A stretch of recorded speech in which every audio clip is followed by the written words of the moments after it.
Thank you for joining me for the 7th episode of Pueblo Artwork. I'm Megan Wilbar, Museum Coordinator for the InfoZone Museum at the Rawlings Library. And while our museum is closed, art is still happening in Pueblo. This episode zooms in on 5 Pueblo artists included in Jeffry Moore's photography series entitled Self-Doubt and the People Inspire Me. It starts with Jeffry Moore, and then we'll show you 4 extra artists included. So please enjoy the episode.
Pueblo has a multitude of artists working throughout the city in varying mediums and styles. Jeffry Moore, a Pueblo photographer, tapped into the uniqueness of each artist through his photography series entitled Self-Doubt and the People Who Inspire Me. The series is currently on view at Blo Back Gallery and features 20 images of Pueblo artists. This episode zooms in on 5 artists included in the series: photography Jeffry Moore, Cristine, Shannon Palmer, Bob Marsh, and Refik. Jeffry Moore was in need of a project when a friend made a suggestion to walk 2 blocks every day and take a picture. That got him thinking that he needed something more challenging. He thought of the artists that he knew and how they inspired him. It would be a project consisting of editorial portraits that would be a great exercise and allow him to use all of his skills and knowledge of photography. With the completion of phase 1 of the project, he's looking into phase 2 to document the Pueblo artist movement of our time as it becomes a hotspot for talented people. For each photograph in the series, he always had an image in mind based on his subject's work. He does a loose interview to ask them how and where they work and what inspires them. He scouts a location before the session and chooses a lens based on the setup that he has in mind. The image always evolves as they shoot. He learns something new about that person and may change the lighting or see something that he didn't expect. He started taking pictures with a 110 camera that he got for his 9th birthday. It had a telephoto and macro adapters. He got his first 35 mm when he was 11 and was soon in the darkroom at the Sangre de Cristo Art Center, learning to print from John Suhey. Fashion was his goal, and after art school and assisting a variety of photographers in Denver, he moved to New York City to assist Bob Frame. With Bob Frame, they had assignments for Harper's Bazaar every month and shot fashion ads, celebrities, and Bloomingdale's catalogs in between. As far as Photoshop, Jeffrey's old school. He grew up shooting transparency film and questions if anybody remembers Kodachrome. Growing up, he was never grounded. His mother just took his Kodachrome away. The exposure had to be spot on, and he would crop in the camera. There wasn't any manipulation. He hasn't learned Photoshop because he doesn't want to fall back on it. He uses Adobe Lightroom, which basically is the darkroom. To see the series in person, visit Blo Back Gallery at 131 Spring Street, or see them on Jeffry Moore's website, jeffrymorephotography.com. Cristine Boyd has been a ceramic artist since 1989, creating both functional and dysfunctional ceramics. She started her career in the arts as a puppeteer, teaching art classes to children. She went on to obtain a BFA with an emphasis in clay from Metropolitan State College of Denver.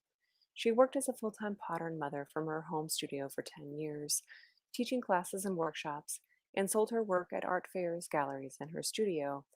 Due to a serious accident in 1999, she lost her relied upon ability to throw, so she got to work developing the hand-building methods she uses to this day. Out of porcelain, Cristine makes dishes, lamps, and occasionally bobblehead sculptures. She views the forms as a canvas for her design work. She works in porcelain as the white color is the most neutral background for her designs. She uses similar images and designs that are repeated in her work: crows, magpies, flower, and leaf-like designs. These images are often incorporated with new designs and travel with her through time. Cristine is always experimenting with different surface treatments. She was initially attracted to ceramics and pottery because of the brightly colored work from Italy. She quickly learned that a low fire was best for color, unlike her background in high gas firing methods. She decided to work in black and white to keep things in the studio simple and clean.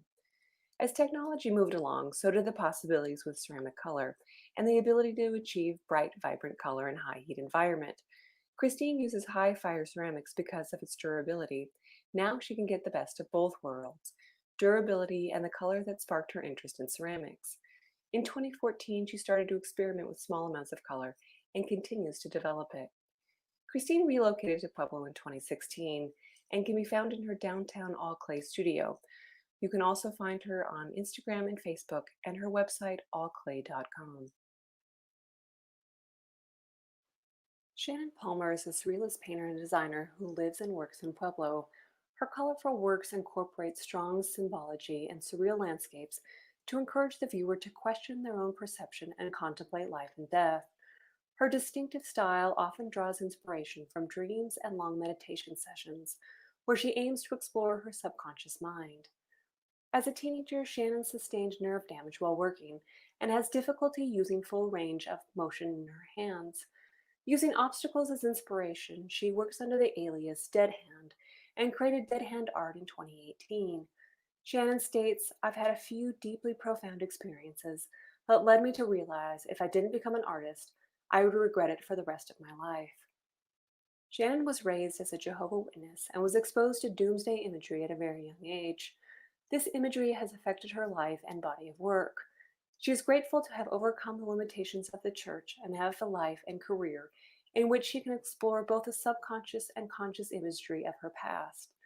Another huge influence was losing her mother to domestic violence in 2014. She often channels her emotions of missing her and processing that trauma into healing in her work.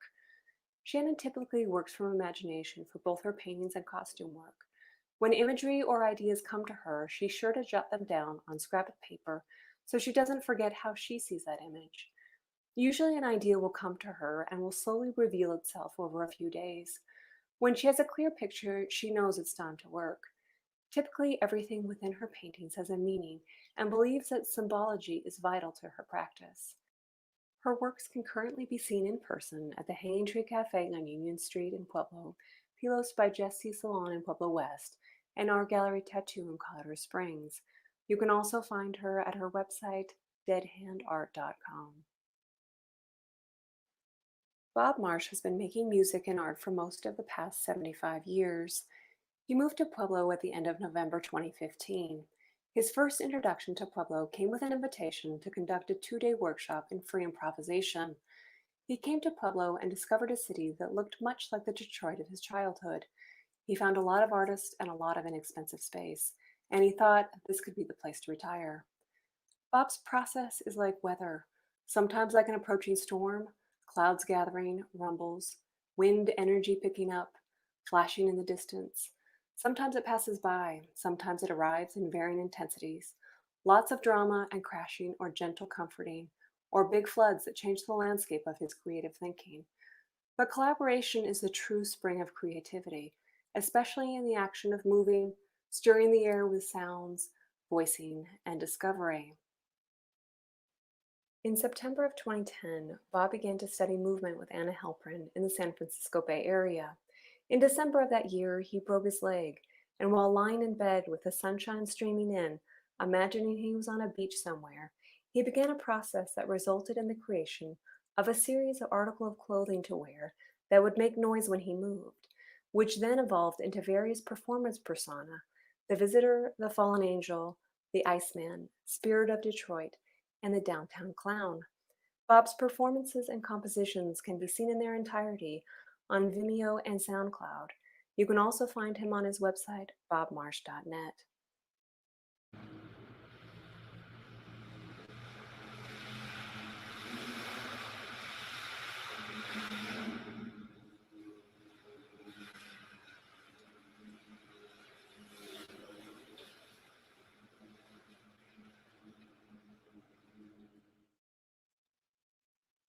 Matt Refik is the final artist in this vignette, but all 20 portraits included in Moore's Self-Doubt and The People That Inspire Me are on view at Blo Back Gallery. Also on view at the gallery is Matt Refik's exhibition entitled Purge. In Purge, Matt's paintings represent the exploration of emotions and concepts related to and representing trauma, both personal and shared. Through a process of painting, he explores issues which are inhibiting life and stunting growth in various ways. He explores topics of the collective and how we often suppress the expressions of emotion and how this suppression leads to many social and personal problems. He explores these topics through art making in an effort to discover ways to forgive and heal. His aim is to have the work remove the stigmas which inhibit the understanding of trauma. Through expression of these darker parts of ourselves and our society, we can begin to have conversations which will lead to the overcoming of issues which cause pain and suffering in this world. Matt Refik is a multimedia artist based in Pueblo. Matt's work include murals, paintings, illustrations, videos, performance art, and educational courses aimed at the cultural and spiritual growth of individuals and communities. Matt has had an art practice since he was a child and has worked professionally since 2000. Having drawn since before memory and then becoming deeply immersed in graffiti art as a teen, Matt's art practice has been continuous his entire life. Mostly self-taught, Matt has used trial and error, YouTube, and various workshops to excel and learn the profession of being an artist. Purge will be on view until the end of August at Blo Back Gallery, and more of his work can be seen on Facebook and Instagram at Matt Refik.